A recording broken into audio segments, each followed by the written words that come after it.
I don't want to comment too much because I'm not sure what the rest of the movie's got.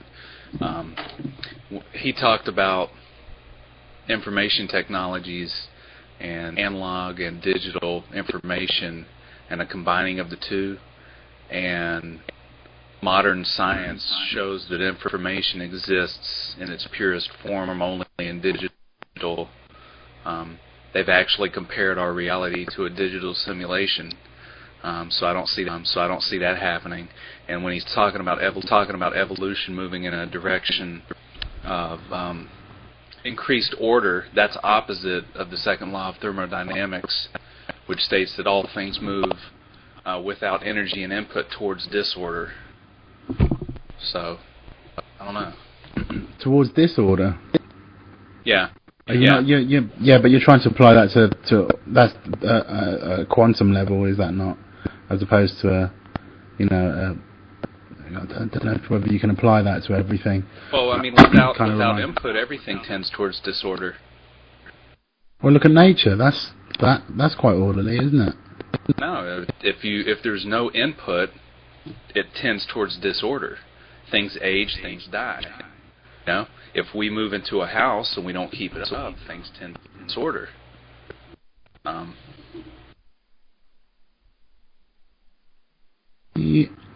Yeah, I kind of get what you're saying, but at the same time, same thing with DNA and genetic mutation. As time progresses on, these things are moving towards disorder. More and more genetic mutation is happening. Yeah, you see, what you see as disorder, some might just see as change or transition from one form to another. Well, that's a different discussion, what you're talking about, because I think what we see in nature is microevolution, not macroevolution, and the lack of transition species is, it makes it difficult for me to take that mental leap. Yeah, I guess it depends what you see as, even to the extent that how you view death. You see, you could view death as chaos, but others might not see it as chaos. They might just see it as transitional, and actually an improvement on the previous model, or potentially the ability to improve and to pass on one's DNA, etc., etc. Oh, so it might be. Well, I see it as a transition. I look at human beings. Our spirit and our soul is the software, and our body is the hardware. And over time, the body wears out, and at death, the software continues to exist, and the hardware no longer functions. And there's actually equals MC squared. Anything that doesn't have mass doesn't have time. If you were to take a diskette and you weigh it, it weighs a certain amount. If you put the maximum amount of information on that diskette that you can possibly fit and weigh it, it still weighs the same amount. Information has no mass, therefore information has no time. So we exist beyond our physical bodies regardless. That's a funny one, actually. You can put a whole library, whole encyclopedia on a disc, and it doesn't weigh anymore. It's an amazing thing. All those words. Well, and I mean, it raises an interesting question for us, because if us as people are a collection of our experiences and our thoughts and our ideas and our emotional expressions and all these things, that's the information that makes us. And that that law states that we are going to exist because that information has no mass. So you have to wonder, what's next? Yeah, and without mass, you see, there's nothing stopping you from travelling whatever distances you need to travel outside of the physical body. And I believe that is possible. So, as a piece of information or a consciousness, a massless consciousness, you are able to go faster than the speed of light to any particular definite destination. There's nothing saying that you can't do that, but it's only the physical. It's only in the physical we can't do that, but in the energetic state or the non-physical, i.e., information, then, like you say, it's massless. The speed of thought is much greater than the but yet speed of it's light. there. It's quite an amazing thing, really. Well, and what you're describing is moving dimensional levels, and just given my paradigm, I still think it all fits. There was a 12th century Jewish rabbi named Nachmanides who read Genesis and determined from reading that we existed in 11 dimensions. And it took modern science up until the 80s to draw that same conclusion after the discovery of the 3 dimensions that we exist, plus time, the strong and weak nuclear forces, and forget what the other ones are off the top of my head. But they've concluded that we live in 11 dimensions. And I think that when our physical 3-dimensional body stops working, the information continues its existence in a higher dimensional level. I don't know. It's neat stuff. Yeah, that's some very interesting stuff. Okay. So anything else, or shall I carry on? Raging is trying to offer something, but okay, ECAF has a question. He wants to know if hold on. Something about being pushed forward from Big Bang singularity or drawn to a singularity 2012.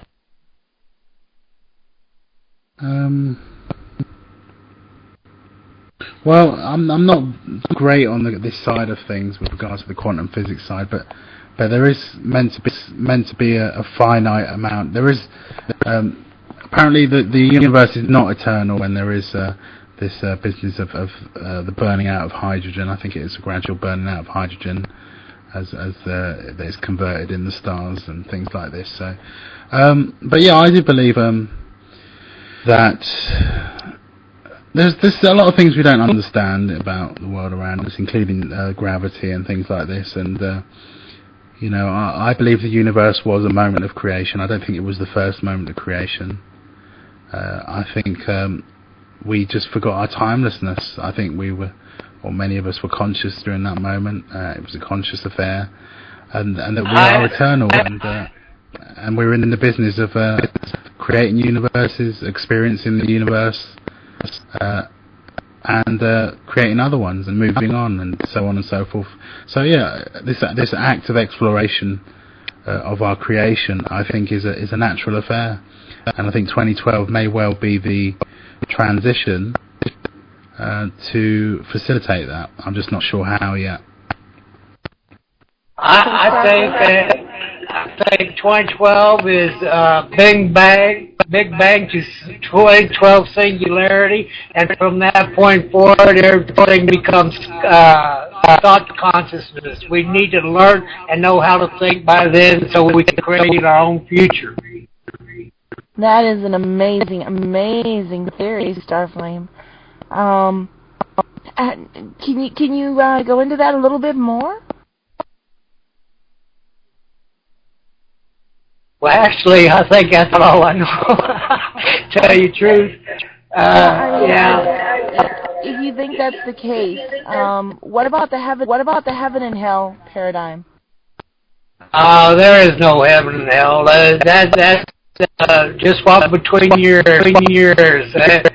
Thought consciousness is the future, and the way we think of love frequency. Anything that exists below the frequency of love after 2012 is going to be in some other part of the universe. So yeah, it's all about love. It's about creating our future from that point forward. I really like that, Star. I think it's a beautiful philosophy. Carbon, your audio's not coming through. No, I'm reading his question to myself, hoping that maybe if I say the words out loud, it'll make more sense, and it's not.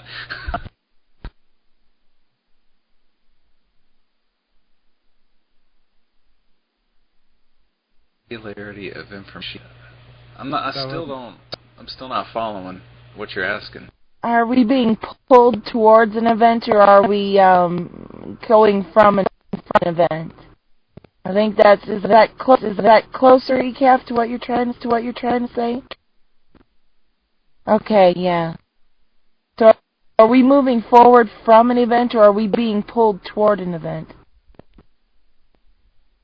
Well, I mean, since we're still limited to the fourth dimension of time, and it hasn't reached its conclusion yet, we're moving towards a final thing until we transcend that, which, like I said, from my paradigm, that's us transitioning from the physical to the spiritual, where we exist with the Creator. Yeah, I think we're being drawn.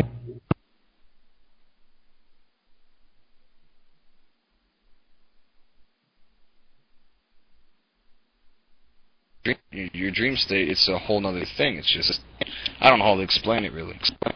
Waiting for Rick. Okay. Welcome back to ExiledTruth, Part 2.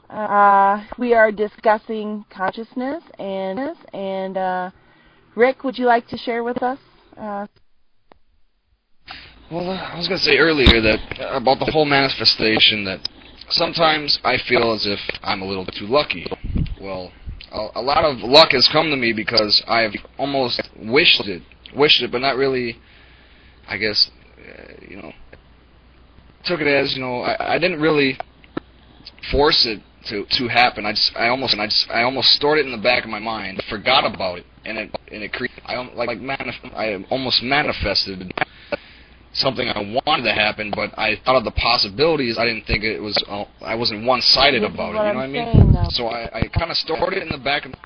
I kind of stored it in the back of my mind, and these things have happened in my life. I've gotten very lucky with a lot of stuff in life, and I think karma plays a part in that role. Where I always say, if you're innocent, good things will happen to you, but at the same time, it kind of evens itself out. It balances itself out all the time. But it's just weird because I feel you can almost create your own luck, almost manifest anything you want in life, and it'll come true. But you have to not have too much of a strong, a urge for it. You have to almost forget about it.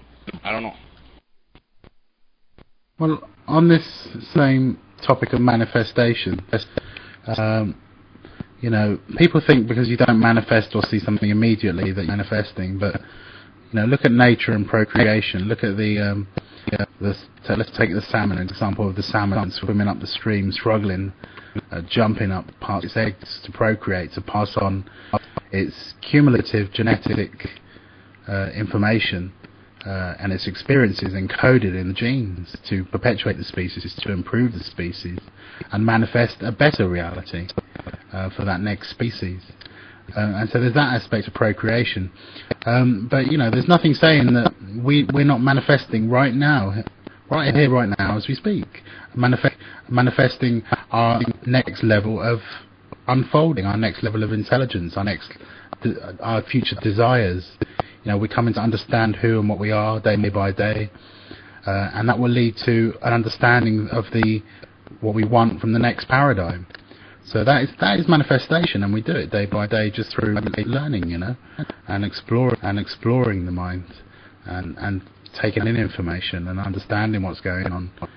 So just because we don't see it in real terms, doesn't mean it doesn't happen eventually. So if you don't think, it might not happen tomorrow, but in the long run, we are manifesting, manifesting, our future realities, I think.